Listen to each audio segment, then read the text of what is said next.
Et les lianes, dans mon cœur, j'ai plus de douleur. This sounds crazy, but Et les lianes, Kobe spoke this. He spoke this. He used to say all the time, I want to die young. Haven't.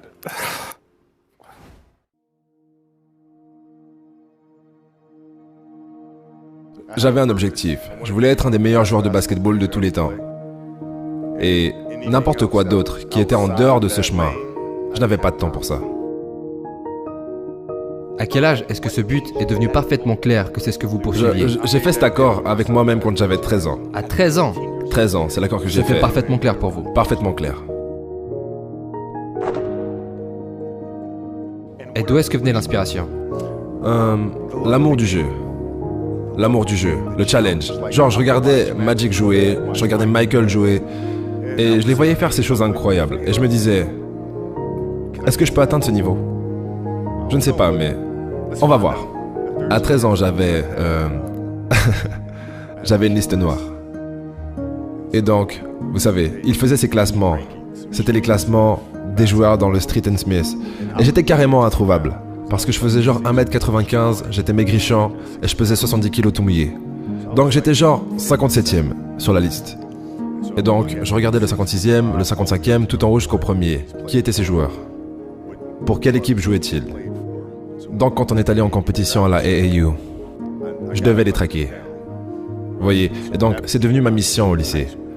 C'était de cocher chaque autre personne, tous ces 56 autres noms, de les traquer et de les faire tomber. Parce que mon jeu n'était pas d'être meilleur que toi à 13 ans, c'était d'être meilleur que toi quand les pions étaient vraiment en jeu. Donc, quand on jouait à 13 ans, je t'évaluais pour voir quelles sont tes forces et tes faiblesses. Comment tu approches le jeu? Est-ce que tu es stupide à ce sujet? Est-ce que tu es maladroit à ce sujet? Est-ce que tu es bon juste parce que tu es grand et plus fort que les autres? Ok? Ou c'était en vrai tes pensées et tes compétences que tu mettais en avant? D'accord? Et quand je jouais sur mes faiblesses. Je ne jouais pas sur mes forces, je jouais sur mes faiblesses. Parce que quand vous jouez en summer basketball, il y a tellement de matchs. Il n'y a pas beaucoup de travail de compétences à effectuer, donc quand est-ce que vous améliorez? Ok, quand vous jouez dans des situations de compétition, vous jouez seulement sur vos forces. Pourquoi? Parce que vous voulez gagner. Ok, donc ce que je faisais, je travaillais sur les choses sur lesquelles j'étais faible pendant ces matchs. Ok, donc j'avais une stratégie. Ensuite, si on accélère à mes 17 ans, mon jeu était complètement équilibré.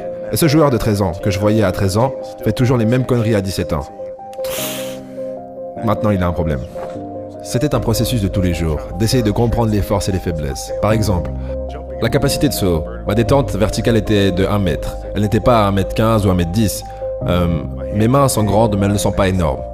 Ok, donc tu dois trouver des moyens de les renforcer pour que tes mains soient assez fortes pour être capable d'attraper la balle et de faire toutes les choses que tu dois faire. La rapidité. J'étais rapide, mais pas extrêmement rapide. J'étais vif, mais pas abusément vif. Ok, donc je devais compter beaucoup plus sur les compétences. Je devais compter beaucoup plus sur les angles. Je devais étudier le jeu beaucoup plus. Mais j'appréciais ça. Donc genre depuis le début où j'ai commencé à regarder des matchs, j'ai étudié le jeu. Et ça n'a jamais changé. Et ensuite en étudiant en dehors de ça, en regardant différentes industries, en regardant des chefs, des auteurs, des acteurs, et comment ils entrent dans le personnage, et ensuite comment ils se maintiennent dans cet état mental. Donc, en regardant différentes industries, en regardant la nature elle-même, et en apprenant de ça, et comment on pouvait incorporer ça dans le jeu. Mec, c'était beaucoup d'études. J'ai adhéré à la méditation. J'ai adhéré à la connexion plus profonde qui existe au sein du jeu. Et donc, quand vous regardez nos équipes, on n'est jamais secoué, jamais. Parce qu'on est toujours dans le moment, toujours dans le présent, toujours extrêmement calme, toujours en train de regarder la réalité pour ce qu'elle est, et en ne laissant pas nos émotions troubler notre exécution. Et ça vient du fait d'être dans cet état méditatif qu'il enseignait et prêchait depuis le premier jour. C'est une bonne séparation pour moi, vous savez, émotionnellement, d'être capable de me mettre dans un endroit où, à l'entraînement, ou quand je m'entraîne, ou pendant des matchs, je change mon esprit en quelque chose d'autre. Je change mon mode en quelque chose d'autre. Ok, pour moi, c'est l'équivalent de Maximus Decimus Meridius dans Gladiator, qui ramasse la terre. Sans la terre, c'est l'heure d'y aller. Donc c'était mon ancrage mental. C'était comme un acteur qui se prépare pour un film. Vous devez vous mettre dans cette cage. Quand vous êtes dans cette cage, vous êtes ce personnage.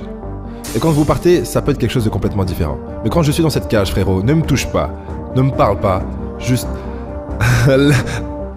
laisse-moi tranquille. Si je suis un de vos potes de lycée, ou si je suis un de vos cousins, qu'est-il arrivé à notre relation?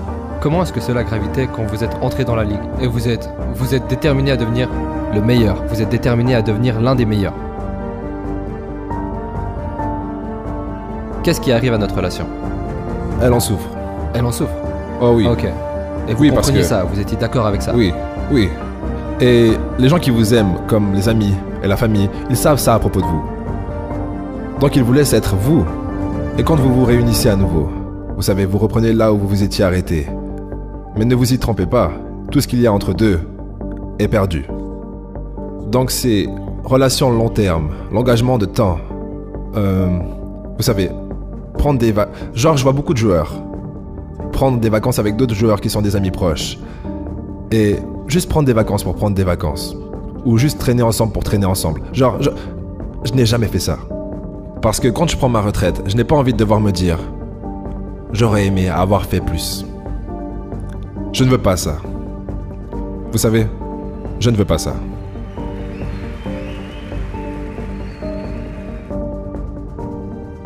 Eh bien, avec les enfants, c'est différent. Donc, la communication avec nos enfants est que papa travaille très dur. C'est le niveau d'attention aux détails que vous devez avoir dans tout ce que vous faites. Comme ça sert d'exemple. Même chose avec ma femme. Ma femme est une femme au foyer. C'est le travail le plus difficile. Donc, elle travaille très dur là-dessus. Vous savez, donc, son attention aux détails, avec ça aussi, sont des exemples pour nos enfants. Et sinon, en ce qui concerne ma femme, vous savez, elle est aussi compétitive que moi. Donc elle est là, genre, écoute mon gars, si tu vas être là dehors à t'entraîner 8 heures par jour et que tu vas passer 9 mois loin de ta famille, t'as plutôt intérêt à gagner les championnats. Sinon, pourquoi est-ce qu'on fait ça?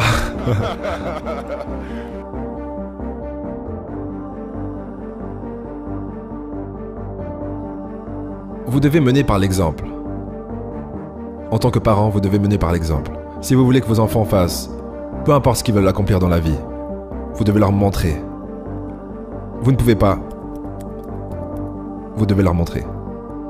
Et c'est ce que j'essaye de faire.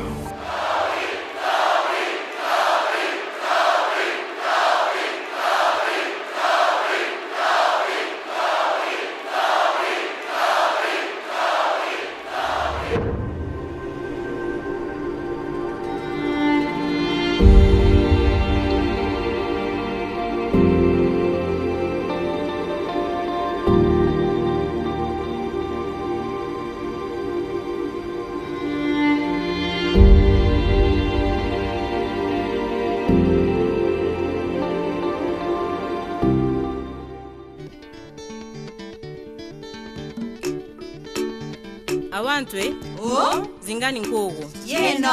Antomia yeni nwenyuno. Ora kagendi yegusoki koni na wonge. Ayelewa no kubongi goli kunkala. Ndui ganyero runda nenyerete no goli. Ora ne ambuku ateno zono. Yebetwa nyogarwe. Nibete nawo. Nogaberi wora kika woge.